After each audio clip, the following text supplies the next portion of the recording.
Shaver ni dia datang dengan 2-in-1. Yang atas ni cukur bulu-bulu ketiak yang panjang, yang kecil ni cukur bulu-bulu dekat muka ni. Tak sakit langsung tau.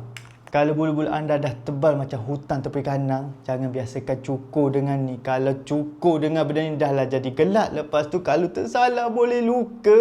Saya ada benda nak share. Ni adalah shaver 2-in-1. Kalau pakai benda ni memang tak luka. Lepas tu tidak akan menggelapkan kulit anda. Dia sesuai lah untuk wanita yang pregnant.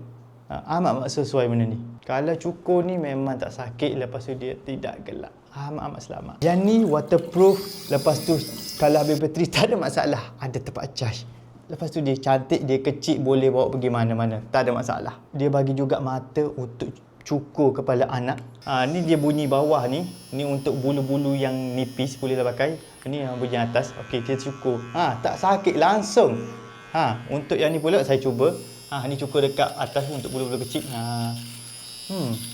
Tak rasa apa-apa, memang tak sakit. Saya amat syukurlah kalau korang yang jenis pakai pisau cukur asyik-asyik luka, lebih baik korang beli yang ni. Harga pun tak mahal. Daripada korang beli pisau cukur ni RM2.5 satu, baiklah korang beli yang ni. Bawah RM30 boleh pakai bertahun-tahun. Kalau beli yang ni RM5 sebulan. Korang tak pakai dia ni. Apa pakai yang ni sekarang? Korang boleh tekan bit kunci sekarang.